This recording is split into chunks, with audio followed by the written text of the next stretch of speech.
No, now I'm recording again. Okay, cool. I'm gonna pause mine. All right. Hello to everyone, and thank you for attending this co-sponsored presentation of the Southern Ag Exchange Network and the Rural Sociological Society. I am Dr. Andy Smolsky, postdoctoral research scholar at North Carolina State University, applied research director for SAGE, and co-chair of the Sociology of Agriculture and Food Research Interest Group for RSS.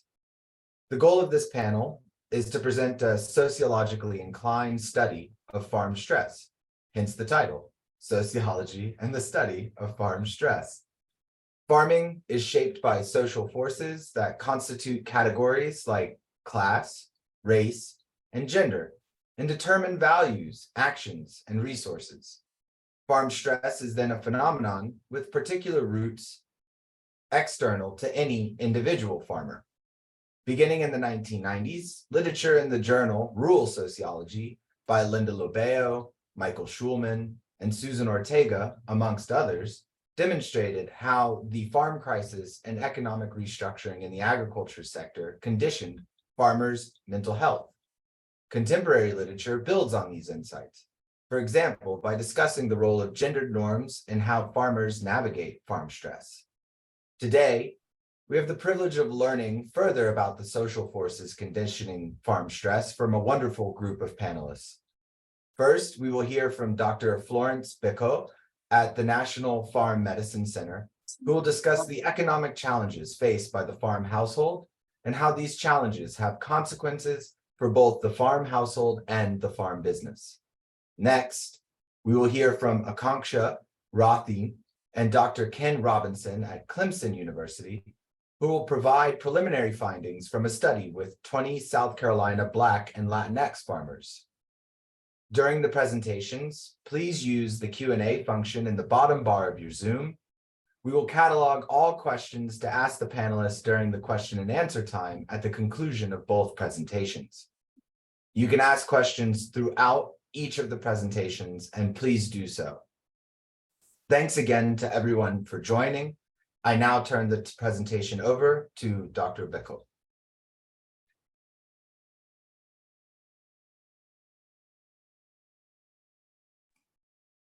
Thanks so much, Andy. Can you hear me and see my slides okay? Great, wonderful. I'm really excited to be here today and to talk about maybe a proposal to how we think about farm stress. And in that proposal about how we think about farm stress, research it, and then address farm stress, I do weave through issues connected to class, economic class, as well as gender, and race and ethnicity to some extent, but it's not always explicit. So I'm happy to talk more about it later. But today what I want to talk about is our underappreciated sources of stress that are those from the household level social and economic challenges. The way I will go about doing that, if I can move my slides, is I'm going to leverage my research agenda at the intersection of farm household social and economic needs, social policy, and farm persistence. And my hope is that I do three things. I will highlight farm household social and economic challenges as underappreciated sources of stress. I will discuss the implications of farm stress and persistence of the farm sector more broadly. And I also hope to highlight new research avenues and practical implications. To do that, I'm leveraging a few years of research from a few different projects, and I'll use in particular the empirical examples of health insurance and childcare. And the funding from the work comes from the very sources. But before we go forward, I'd be remiss to not mention my collaborators in these various projects, Shoshana Inwood at The Ohio State University, Andrea Bornstadt from South Dakota State University, as well as Karen Smith at the University of Minnesota. All of them have played instrumental roles across in a variety of ways in these projects. So when we think about supporting the mental health of the farm population, oftentimes what we tend to see are the stresses that are connected to the farm business. Less often do we think about those connected to the farm household, to the family itself. And let me give you a couple of examples.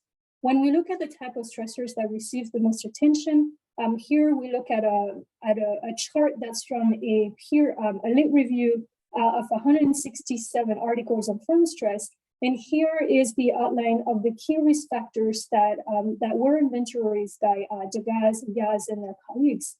And if we look at what are those stresses about, we find that the majority of those are really connected to the farm business itself. Then if we look at how farm service providers and farm organizations also talk about farm stress, and I picked a couple of examples that I thought were representative of other things that I've seen. Again, the framing of farm stress really is grounded into what's happening at the farm business level. And it's not to say that those issues are not real, but I think the question is, what are we missing?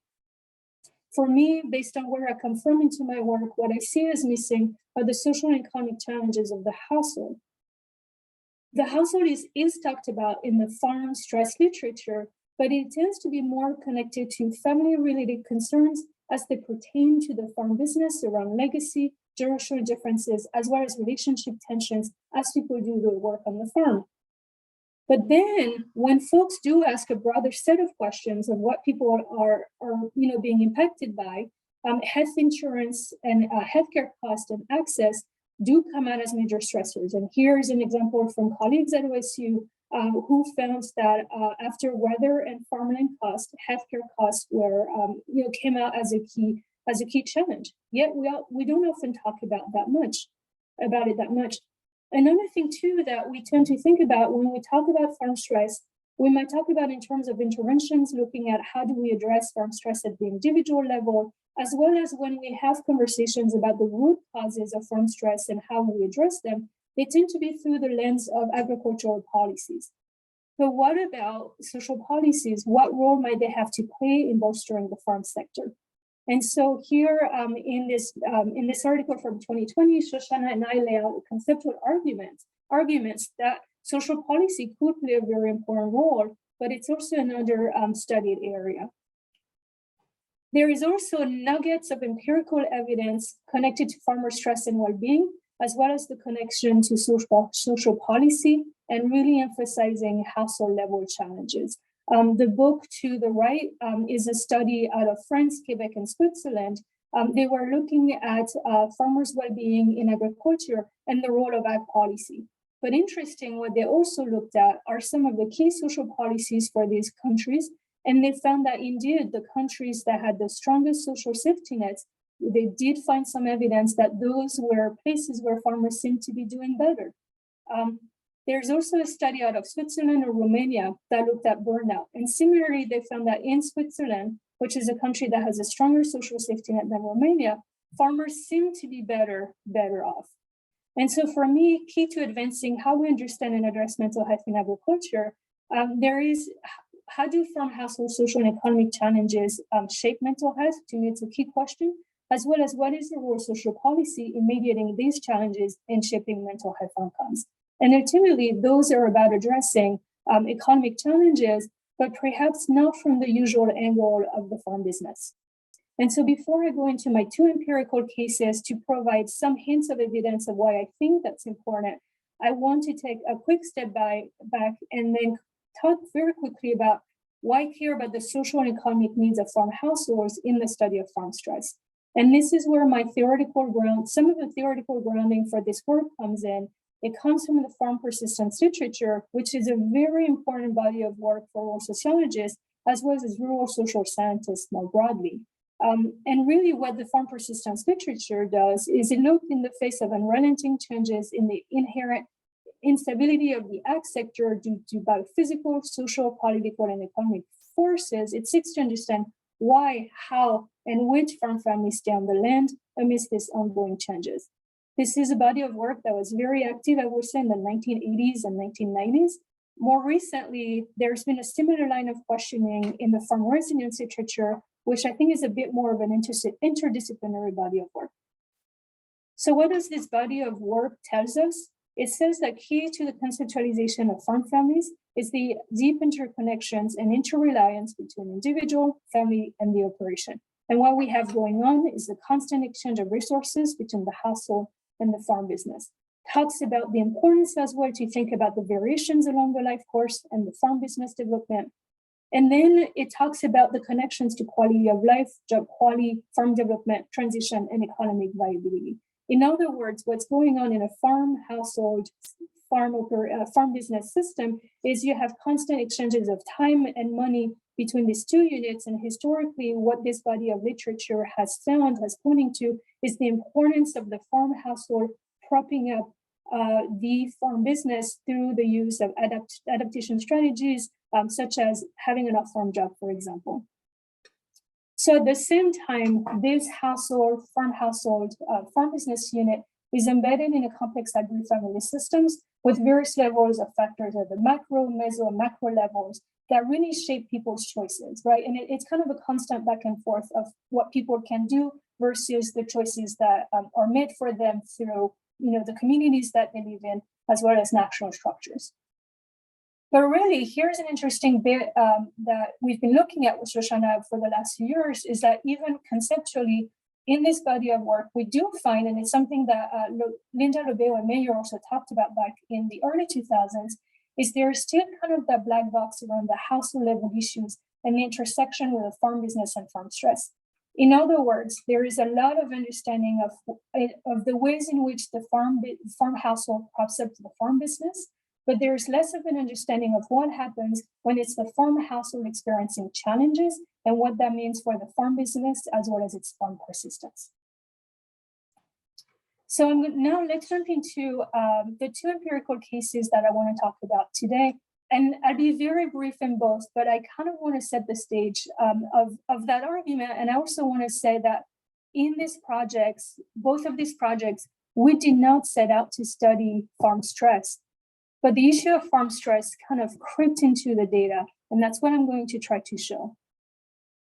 So when we think first about the importance of health insurance and healthcare access, besides the importance of access to health insurance and healthcare for farmer mental health, for folks who may be experiencing challenges, we also know that farming is a physically demanding and a dangerous occupation. We also know that industrialization has been linked to increased dangerosity of the farm sector. And so in our data, the idea of the need for health insurance and healthcare and the physical challenges comes up very strongly. What we found is in a study of about 1,200 farmers across the US, 64%, so 2/3, had a pre-existing health condition. And then we also found that about 40% of our sample had a health condition that made it hard to farm. But what was interesting is we found no differences across age groups. In other words, health challenges can impact anyone at any time. And then this Mississippi farmer said very simply, show me a farmer who's not injured. But then when we look at healthcare and health insurance related challenges, what we heard from farmers is that health insurance and healthcare are essential resources for the farm population, with 3/4 of the sample talking about how they agree that health insurance is an important risk management strategy. Yet, and despite the fact that over 90% of our sample had health insurance coverage, we found issues connected to medical economic vulnerabilities among farm families, which realistically are not so different from the ones that we find in the general population. And to give you some key high-level findings, we found that 1 in 5 farm households had a medical debt over $1,000. But then when we look at the more subjective measure, we find that over 1 in 2 farm households are not confident in the ability to pay for major medical bills without going into debt. And here we can start seeing a thread of what does that mean in terms of people's ability to seek care when they want to seek care, as well as the kinds of worries that it might create in folks. What we found when we do regression analysis is that the universality of challenges. In other words, when we look at what is the association like with household characteristics, individual characteristics, as well as farm operation characteristics, we really find little differences across our sample. What seemed to matter the most, though, was the quality of health insurance coverage, which connects back to the issue of medical economic vulnerability. And I do want to show this quote very quickly of the rich discussions that we've had with farmers and the complexity of making decisions around what is best for my farm business versus what is best for my family And what does that mean in terms of, thinking about mental erosions, right? And the kind of stress that it might create.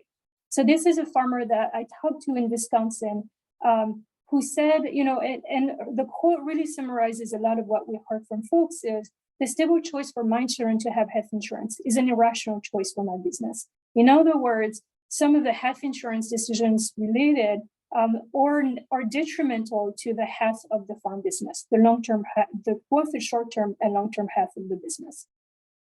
And in terms of the wide repercussions of challenges too on the farm business, for those two measures, about 50% of farm households reported that they had health expenses that limit investments on the farm. And then 50% worried that they might have to sell farm assets to pay for health-related costs. And so I want to give you this quote very quickly. And this is from a multi-generational farmer who said, "We really would love it if we don't have to worry about me having a full-time job for insurance so that we could just farm and ranch. We will be okay on the farm without my full-time job, but we have to have it for insurance. We'll get more done if you're not doing everything in the dark at 11 o'clock at night. I'm a believer that my family would have been a little better off if I was just working part-time." And then this farmer says, once we hit 65, everything was taken care of, in the sense that once they reach eligibility for Medicare, it was taken care of. And so what I hope that these data that I showed do hint, while again, we did not set out to study some of those things, we did set out to look at the impact on the farm business. There are wide consequences of inadequate health insurance and healthcare access. There are wide repercussions on the farm business, on mental health outcomes, as well as healthcare seeking strategies. And I think that last one is a really important one, because when we look at current interventions for mental health, there is a heavy emphasis on addressing stigma, which is essential. And there's a heavy emphasis on encouraging people to seek care.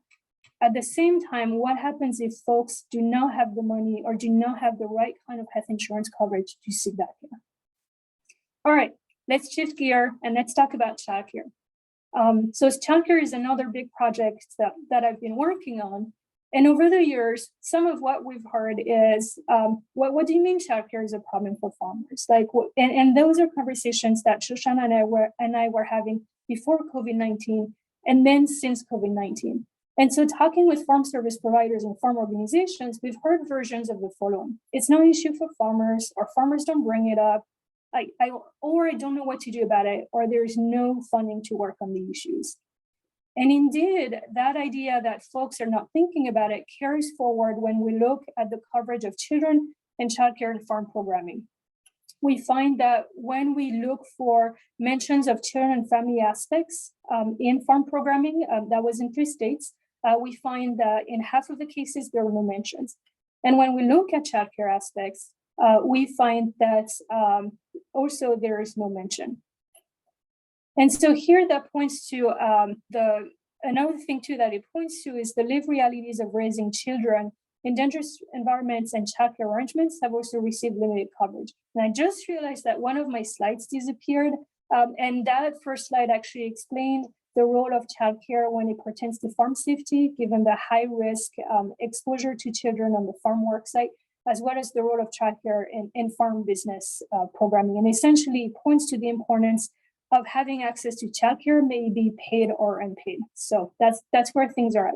So we talk with folks who play an important role in decision making, in making programmings, not currently addressed, right?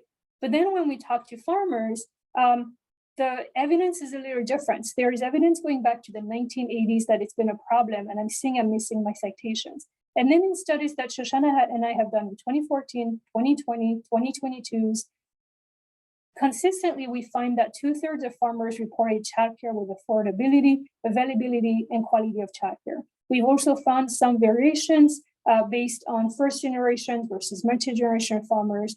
In that particular studies, we didn't find big differences between men and women, versus in other studies, there has been differences. And so what are we hearing from farmers? What we're hearing is that they're engaging in childcare bricolage to make sure that they have access to adequate care for the children while they work. What we hear is that parents play a really essential role, as well as family and friends and friend networks. The use of childcare is less often the case. What we hear too is farm parents are bringing the children with them on the work site because of lack of alternative options. We find that it varies a lot too based on the age of the children as well as across the season. But as we heard, in focus groups that we did with women and photo voice, it is the complexity of the kind of decisions that people are having to make constantly, which really leads to being an emotional and mental burden that is really not often talked about. And so what we hear too is that, is it a matter of choice? Oftentimes when we look at parenting in agriculture, but also in the general population, there's a heavy emphasis on choice, right? Folks are choosing to have the children with them on the work site. What we often heard though is it's not really a choice, it's more of a lack of choice. There's also what really came out strongly is the idea of people are making it work as much as they can between the children, the farm business, and the off-farm job. And so it's really, what is driving the choices that folks are making? Is it the children? Is it on the farm business? And we've heard too a lot of conversations about what it means to have young children and the implications on the farm business. And so here's a picture that really captures a lot of what women told us. A lot of women told us we will not do it any other ways. At the same time, we're overwhelmed, we're stressed. And so this particular woman talked about all of the different things that she has to take care in any given week. We also, looking at the wide repercussions of challenges and availability of challenges, we consistently heard about the level of stress, anxiety, and being tired. We did 13 focus groups with farm women last spring. In every one of them, the issue of farm stress came up. And almost every one of them, women talked about having had postpartum depression, even prepartum depression, and the feeling of being invisible in their challenges. And so here's a quote that kind of illustrates that idea of invisibility and that idea of not being validated, feeling validated.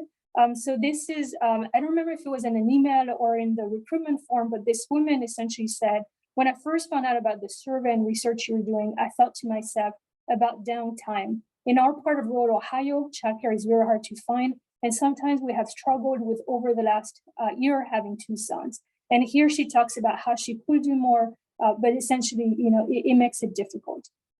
And so again, I hope that by giving you those hints of data that again were collected as part of projects that weren't focused on mental health, I do hope that they speak to the farm business, the implications for the farm business, implications of mental health outcomes, as well as healthcare seeking strategies too, in the sense that if you have little children that you need to take care of, it might make it very harder to take care of oneself. So how do we move forward from there? What I hope is that I feel like today what I talked about is like those hints of data from several projects, almost as like little breadcrumbs along a trail. And I do feel that in terms of research, we need to systematically document farm household social and economic challenges in shaping mental health. So essentially, the research gap that I opened with in the beginning. We also need to look at the role of social policy in mediating these challenges and shaping mental health outcomes. To what extent are farmers suffering the same challenges in countries that have stronger social safety nets, or in what ways are these challenges the same versus different? In terms of practical implications, I felt like I wanted to leave things with questions, and those are questions that I often think about myself. I know that Andy and I have talked about some of these questions. For me, is how do we open up, and in other words, the answers to the questions hopefully will have practical implications, but how do we open up farm stress research and outreach to holistically account for the variety of challenges as well as the diversity of the farm population? Because farm stress, when we look at the programming, a lot of it is targeted to a particular subset of the farm population, and it's missing a lot of other people. Also, how do we reframe the narrative to systematically acknowledge that oftentimes folks are making their choices within a very constrained set of options? And I'm saying that because, again, when we look at mental health interventions, there's such a strong emphasis on getting people to go to the doctor, and a lot of the interventions are very individuals in their framing, right? But how do we account for the fact that it's not so simple as people being ready to and wanting to seek help? And then the last piece is how do we address the structural root causes of farm stress that impact the farm operation as well as the farm business. And so related to that point, I feel that sometimes it's easy to feel down and to feel that we're not making progress, right? As sociologists, we spend a lot of time documenting the challenges, but where do we go from there? And so I wanted to leave you with some causes for optimism, which come from those childcare projects. Research has condured for empowerment. When we have done focus groups with women, it has been incredible how they have responded to it. And the impact that it has had on them too. So often what we heard at the end of these focus groups of food waste debrief is how they had felt alone, but that this then made them realize that they were not the only one with the struggles. And this is an email that I received a year later from a farmer who said, you know, as a result, I actually went and sought some help, right? In some ways felt validated in the challenges.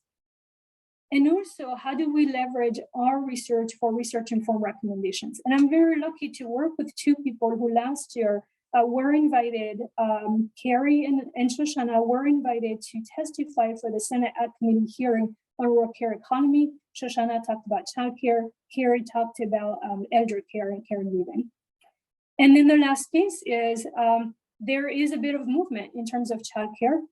For the first time ever, both the Farm Bureau and the National Farmers Union have added the importance of accessible and affordable childcare as a Farm Bill priority. And there are currently a couple of bills drafted to address childcare through the Farm Bill. It won't fix the structural issues for sure, but I do think that it plays a role in shifting the narrative and being more open in talking about those household level challenges. So with that, I hope I didn't run over time. And I am happy to talk to anyone at any time. Thank you. Thank you so much, Dr. Bacot, for that incredibly informative presentation.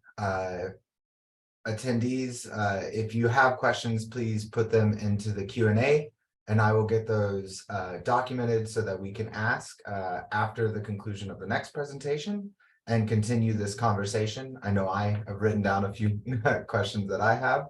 And now I would like to turn it over to Akanksha Rathi and Dr. Ken Robinson for their presentation.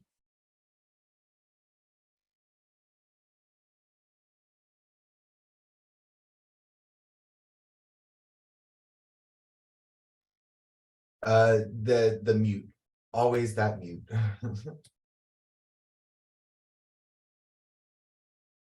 Sorry about that. So this is Akanksha Rathi, and I'm a graduate research assistant in Clemson University, working under Dr. Robinson and Dean Hosfeld. And I'm pursuing my master's in social sciences. And I also am an international student from India. And coming from India and having my uncles in farming, I understand what farmers go through in their daily basis life. I know that in India, suicide rates and farmers have been increasing because of the economic hardships they have to experience. And that's why I'm interested in this project. I want to compare what are the smaller farmer situation in the US, in the developed country. So here we are today to talk about what are minority farmers and small farmers needs and how can we provide them with all the information, all the resources that can help them to grow their farm businesses. And then we are here also to discuss about the farmers' stressors. What are they stressed about, and what resources are there that they reach out to mitigate their stresses, and then what are the policies that can be, how can we help the farmers to reach out to other resources and other fellow members to de-stress.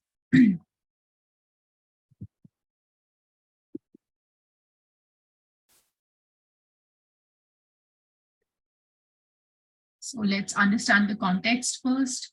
What are the situation between federal programs in African American and Latino farmers, since we have interviewed 20 African Americans and Latino farmers for this project.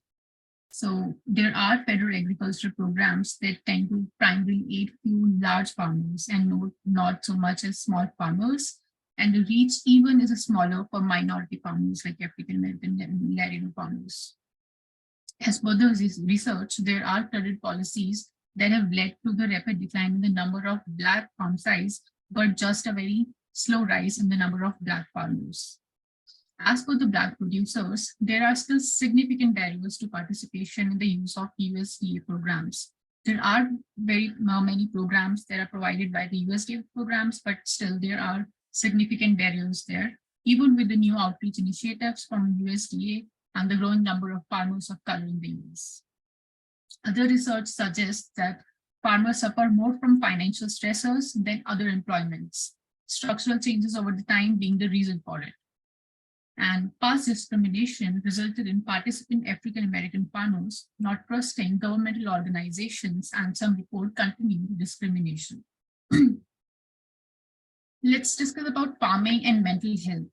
So most of the research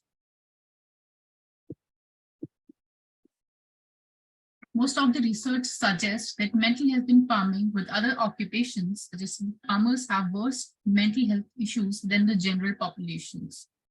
And one of the prominent reasons for the mental stress is farming related to financial difficulties, as we also have discussed in the earlier presentation, that one of the major financial stressors for farmers is the economic hardships that they suffer from.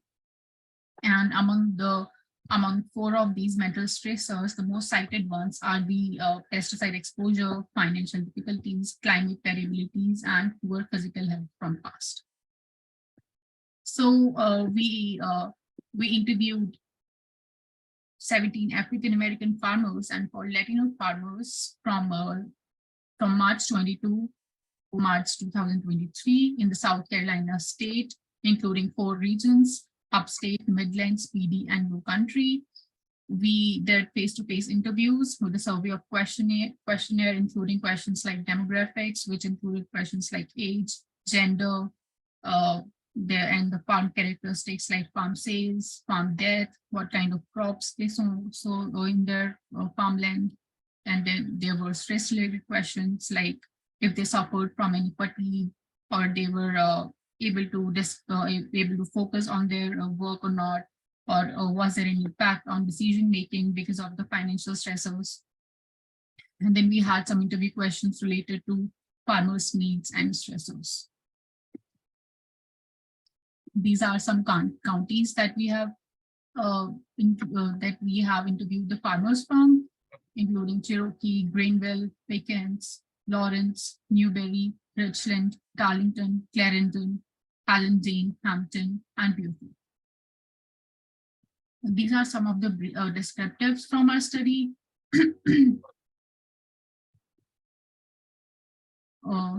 We interviewed 17 African Americans and 4 Latinos, and among these 2 were farm couples, including one white female and 1 Latino male, and then there was one Latino couple. There were in total 19 males and 3 females farmers, and their educational background was majority of the farmers that we interviewed did some kind of higher education, either bachelor's or a master's degree. 7 of them did high school or even lesser than that, and 3 of them did some kind of associate degree and or participated in some trade school. And the majority of the farmers also were very older adults above the age of 65 years old, and 6 farmers were in the category of 40 to 65 years of age, and only 2 farmers were young farmers in the range of 20 to 39 years.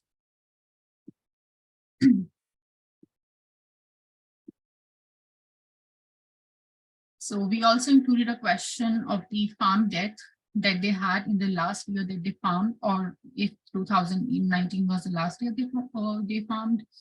And among those, 8 farmers had 0 to no debt, and 8 farmers had less than 100,000 of farm debt, and 2 of them had between 100,000 to 250,000 of debt, and 2 had more than 250,000 of debt. These are some of the farm characteristics. So the farmers that we interviewed, they had farm sizes ranging from as less as 1 acre to as high as 1,500 acres of the farm land. And the mean size of the farmland was 156 acres. And the gross farm sales ranged from zero, they didn't have any profit in the last year they farmed, and to as high as $300,000. Most of the farmers spent a lot of time in years in their farmland. They have been working for more over the mean of 20 years in their farm, and that ranged from 2 years to 50 years. The primary crops that majority of the farmers grew in their farmlands were vegetable crops. For example, tomatoes, pepper, leafy grains, and cucumbers. And then some farmers, 3 of them sown row crops, which is considered in our sample population is to be an expensive crops. So many of the farmers avoided sowing these row crops because they couldn't afford it or they didn't have any heavy equipments for that. And 4 of the farmers had cattle, for example, hogs, cows, sheep, and goats. And then 1 farmer considered chives as non-traditional crops. So he was sowing chives in his field. So there were some initial findings from our studies, and those were that in times of mental stresses, farmers tend to talk to their family and friends. So in among the 20 interviews that we did with these minority farmers, not a single one of them really gone to the professional help to mitigate their mental stresses. They just said that they really talk to their friends, their fellow farmer friends and their family to kind of de-stress if they have any kind of stresses from their from farming. And then the financial hardship was considered to be the primary reason for the increased mental stress. Almost all the farmers said that because they didn't have enough capital to have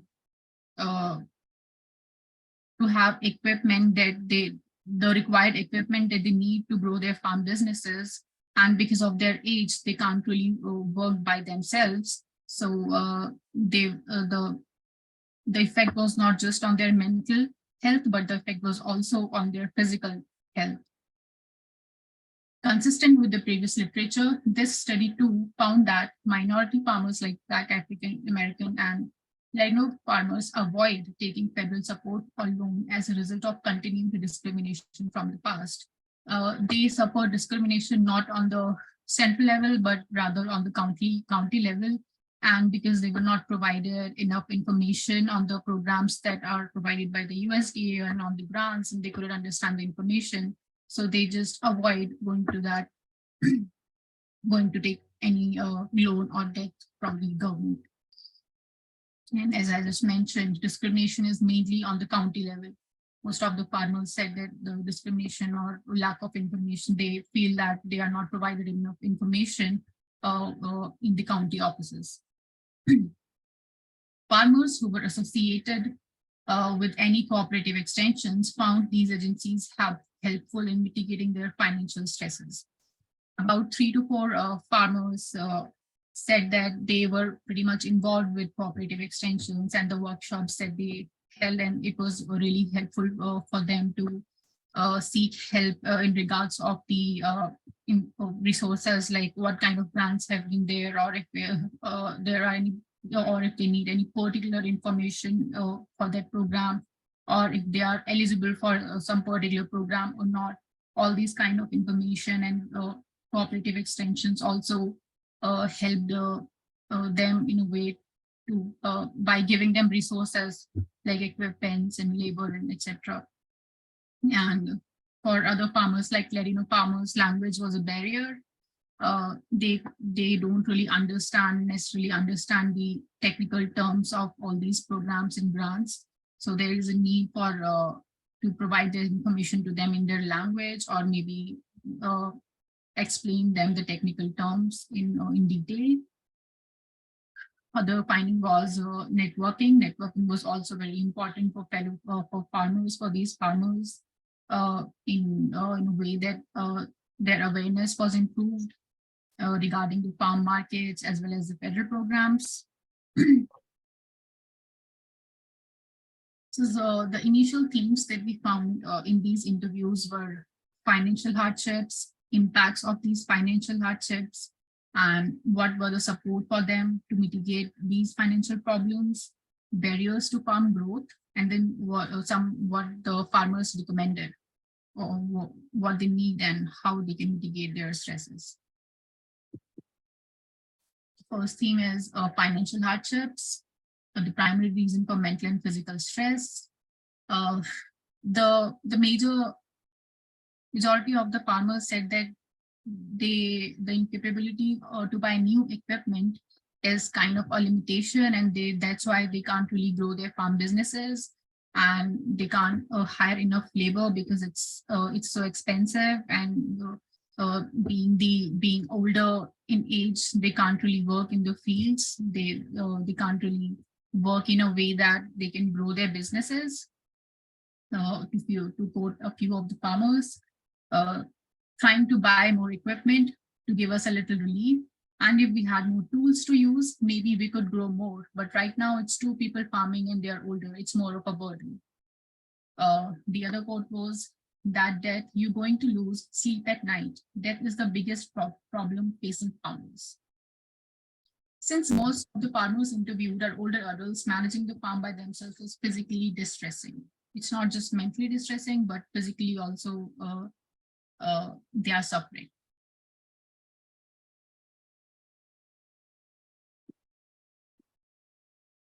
Impacts of financial hardships.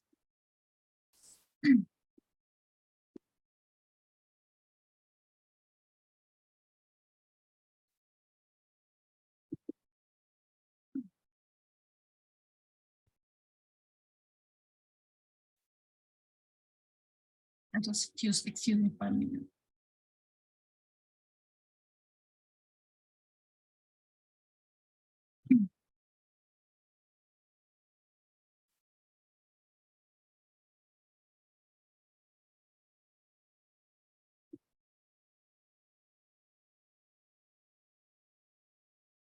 Impacts of financial hardships. Because of these financial hardships, farmers have to be dependent on farm income. Some farmers said that they really enjoy farming, and in spite of all these financial hardships, they don't want to leave their lands. And some of the farmers actually came back to the land because of the love for the farm, because they really want to grow crops. They love their crops growing. So, but yet they cannot be dependent on farm income. They have to do some kind of other jobs to provide for farm debt that they have taken, and other kind of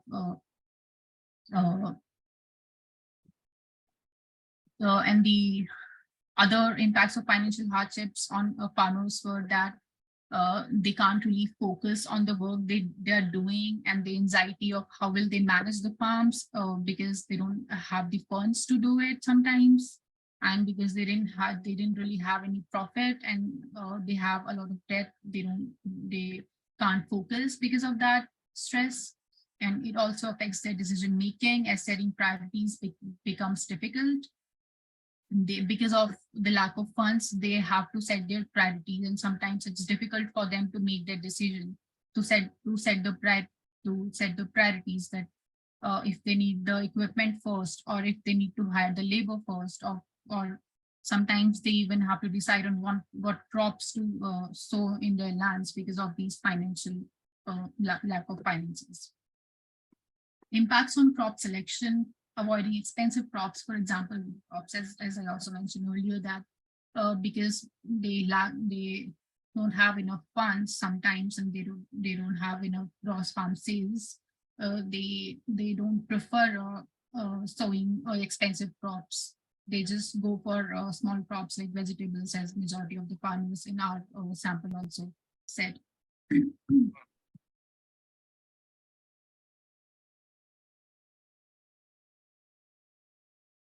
cooperative extensions and networking.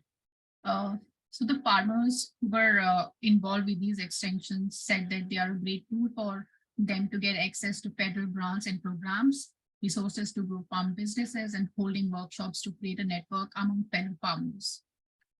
Networking too among farmers was fruitful in increasing their awareness regarding federal programs and grants, crops and weather, resources, etc. Some of the farmers said that, well, with them coming out, showing us what we had to do, what was needed, giving us some just basic pointers of where to go, this way cooperative extensions help these farmers. And other farmers said that you pretty much get in touch with other people that are in the industry, and we try to find a solution. If it worked for them, it might work for me. We all used to be in those workshops and try to learn something to better our farms. Based on these quotes, and other farmers also said something like this, that cooperative extensions help them. And only 3 to 4 farmers said that they were involved with the cooperative extension and the workshops held by them, but the many farmers said that the networking among the community, among fellow farmers was rather more useful to them. Because they had this networking with other farmers helped them, and they provided them with the contacts of extensions of cooperative agents and etc. So networking was a big tool for them.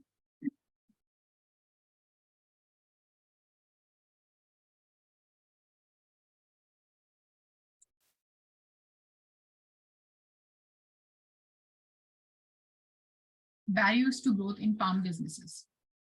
Distrust in federal programs and USD as a result of facing discrimination at the county level offices. Because they face discrimination, they avoid going to these offices since they don't really get enough information. Even if they ask that what's needed, how will they be eligible for these programs, they are not, they have not been explained enough. Even if a certain county officers tell them that they are not eligible for the credit that that has been provided, that because of the as per the program of USDA, then they were answered that you are not just eligible. They were not given a good explanation as to why they were not eligible for a loan or any program or any grant. Small grants to minority farmers compared to white farmers and big farmers. Some farmers mentioned that to get the smaller grants is not a problem. There's a problem when they want to get big funding, when they want to have big grant. That's where the problem arrives for these minority farmers. Lack of awareness of federal programs and grants. This is one of the barriers for them. They are not aware of all these programs, and even if they are aware of it, not enough information is provided to them regarding these grants. And lack of understanding of technical terms associated with farming. Sometimes farmers do know that there are programs out there, there are grants out there, but they don't really understand the technical terms in regards of if they are eligible or not, and if they want to be eligible to be an applicant in the grants, they don't know what to do, where to go next. Some of the quotes are, I don't think USDA is doing a good enough job going out informing those minority farmers. Other farmer mentioned that there are many possibilities that the government supports you, not a lot, but there is out there. The problem is many registered farmers like me do not have any support because we are in the shadow and do not know about it. So this was a Latino farmers, and he said that we are in shadow and do not know about it, because they don't have any community as such. So because of their language, there's a barrier out there and they can't network out there. So they don't have enough information about those programs. They know that there are programs, but they just don't know about it. Other farmer quoted that, like I said, it's just everything is shut down when it comes to small farmers. You got the big farmers out here that grow tomatoes and stuff like that in big quantities. I think their focus is on the bigger farmers. On the smaller farmers, nobody really cares. Instead, there are several programs for small farmers also. but the perception of these farmers is still the same, that all the profit is going for the bigger farmers and not to the smaller farmers. Avoiding loans and debt. Minority and socially disadvantaged farmers suggest avoiding any kind of debt to manage their financial difficulties and avoid mental stress, because somehow they know that they'll not be able to pay it. So it will just increase to their mental stress, and they'll have to work harder on their fields when they know they don't have enough equipment for it. So they just avoid it. And to quote one farmer, but the farm loans and stuff like that, we don't deal with that, because, make a long story short, when my husband and I first got married, he was trying to grow soybeans. And every year he was borrowing money from the government. But then when his crop came in, every year we had less money and we had to try to pay them back. So we was getting further and further in debt. It was borrowing to pay back, borrowing to plant. So it just wasn't a good situation. So for most of these farmers, farming itself is a way to de-stress. Farming itself is not a mental stressor for them. In fact, in spite of all these financial, mental, and physical stress in farming, farmers feel happy with their crops and cattle. Some of the farmers said that they really enjoy their crops when they grow. They are happy after looking them.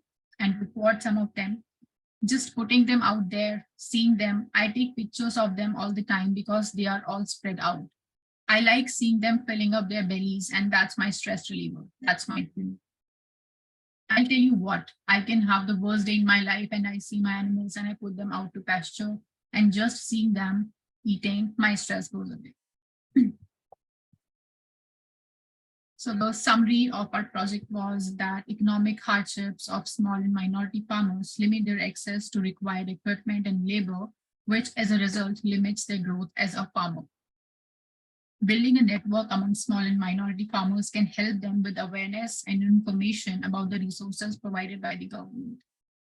And one of the most important points is that farmers don't just need the accurate and complete information about federal grants and programs, but they also need a proper explanation of how the program or any grant works. There are many points in the applications and they need to be explained, all of them. How will they be eligible for it? And if they are not eligible, then what work they need to do in order to move forward.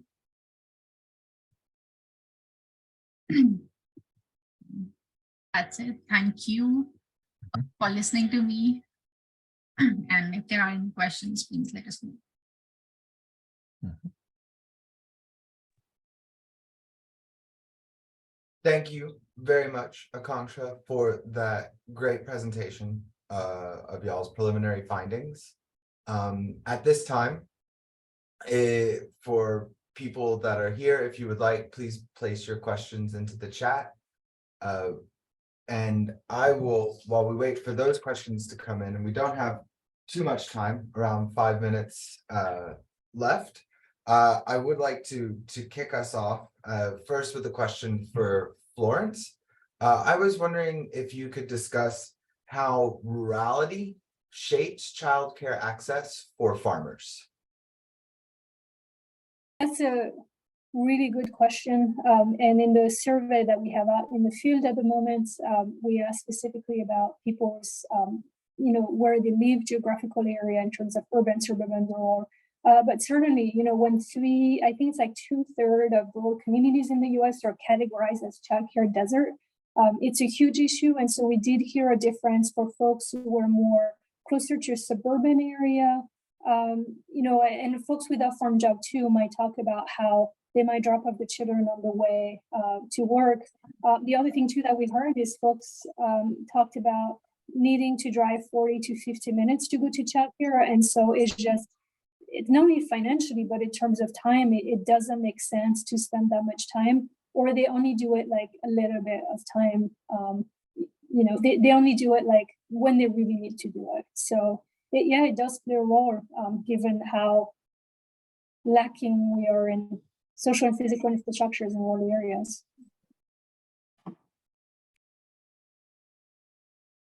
Thank you very much, Florence. The next question I have is for Ken and Akanksha.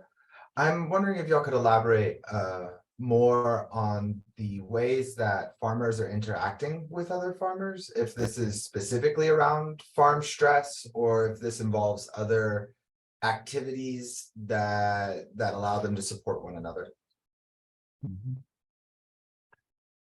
Thanks, Andy. I'll jump in here. So some of the interviews, my initial interviews with the farmers actually took place at the South Carolina Black Farmers Coalition Conference. So I think through organizations and networks like that, those farmers are able to interact with each other on a fairly regular basis. And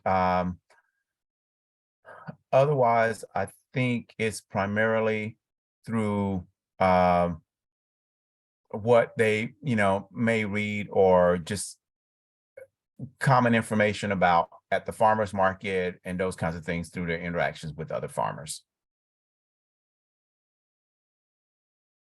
And I would like to add to that, the workshops that been held by the extensions or universities, that also helps them to kind of network, not just with fellow farmers, but other agents that can help them with the resources. And then some farmers also did some kind of camping on their fields. They invited students and they invited other farmers. In that way, also they were networking with each other. Excellent. And just to build off, since you mentioned extension, and extension was a component throughout the presentation, was there any differentiation on the part of interviewees between extension through the 1860, so Clemson, and extension through the 1890 through South Carolina State University? I don't remember if they really talked about it, making a difference between regional, between the time period of these agencies, or even the regional agencies. They don't really mention any difference in that, but yeah, we just said that they had some problems on the county level, not with the extensions, but with the county office of USD. Andy, I would only add to that, I think we found that the folks who interacted with Extension, they were pleased for the most part with their interactions with them. We collaborated at Clemson with South Carolina State, the 1890 here, and it was through many of their contacts and interactions with the small farmers that they served, or many of the interviewees, the farmers we interviewed primarily. With the Latino farmers in general, we found that they were mostly unfamiliar in many instances with Extension, either from Clemson or South Carolina State. It was through perhaps some personal interactions with other small farmers that they were informed about this and those services. But as we found out, largely the language barrier and some of the status issues really prevent them from really having access to many of the services and resources that are available. I really appreciate y'all and discussing that, and Ken for your clarifications around extension by different groups. I know we're technically at time. Florence, I was wondering if I could ask one last question for you to clarify a point, because not everybody in the audience was a sociologist. If you could maybe elaborate a bit on that concept of bricolage and what it meant in terms of how parents or farmers are navigating healthcare, childcare, et cetera. Oh man, you're stumping me on that one, because I use bricolage, being French, it's a French word, so as far as the theory and stuff, I'm not going to go into the details, but essentially it's the idea, and I could be totally wrong, I guess, but to me, the interpretation of bricolage, and that's a good note, that I need to spend more time reading about the theory, which I have, but I also need to put in a disclaimer. But to me, a bricolage is the idea that it's people make do. It's kind of like you piecemeal together whatever you have on hand And so there's the idea of thriftiness, which can also be a sense of pride. When I lived in Vermont, there was a lot of conversations about the woodchuck approach, right? You make do with a little. So there's that sense of pride. But at the same time, should people only have so little to make do, right? Where there's a sense of pride of I'm making this work. That was also intensely stressful. So when we actually started a focus group by asking women to talk us through their day, from like the moment they get up to the moment they go to bed. What does that look like?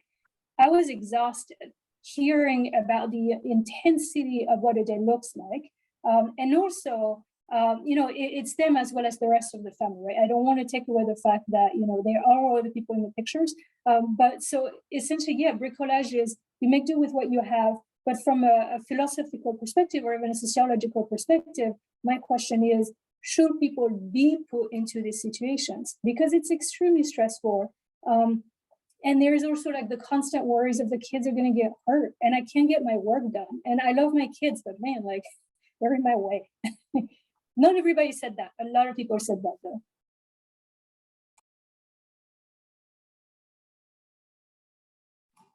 You're on mute, Andy. Of course.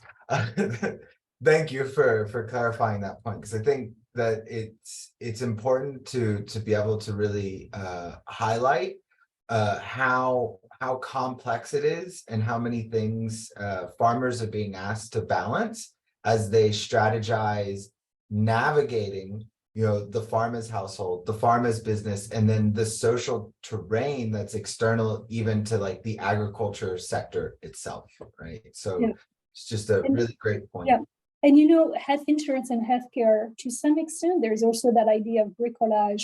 It doesn't come out as strongly, right? But the level of stress and the measures that people go through, and I think it's a reality that unfortunately other folks in the US are having to do because of both our healthcare and our childcare system, right? Of the constant like gymnastics of, do I go to the doctor now? Do I wait? What's my level of deductible? What's my plan? I mean, for these two studies, I didn't mention that, but we've had people cry on the phone. We've had people say, I have a master's level, I have a master's degree. I do not understand health insurance.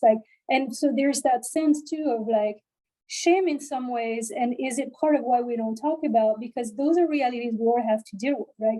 Even picking my health insurance, I'm very fortunate that I have access to health insurance through my employer, right? Every year I stress out over, am I making a bad choice? And what stuff is going to hit the fan in the middle of the year that my choice of health insurance will be a terrible one, right? And so it's the idea too that we're these rational actors who can make these decisions, but we're asked, in my opinion, we're asked to make these impossible decisions that have insane consequences. So when you're a farm business owner, you also have to deal about what are the consequences on my farm business and the long-term trajectory in terms of investments, development. Can the next generation take over? Like issues connected to aging or a whole different host of issues we could be talking about. Thank you very much, Florence, for elaborating on that point.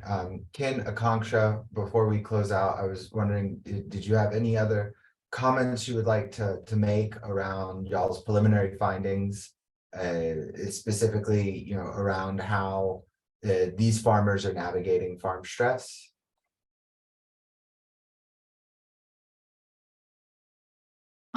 So what I found was most of the farmers firstly said that they are not really suffering from it and they are good and their health is good and their mental health is good and they are able to focus on the work they're doing. They are doing decision making and everything. Only a few of them said no, and who actually recognized they have some kind of mental stress. They are just talking to their families and their friends. They really didn't say much about taking any professional help.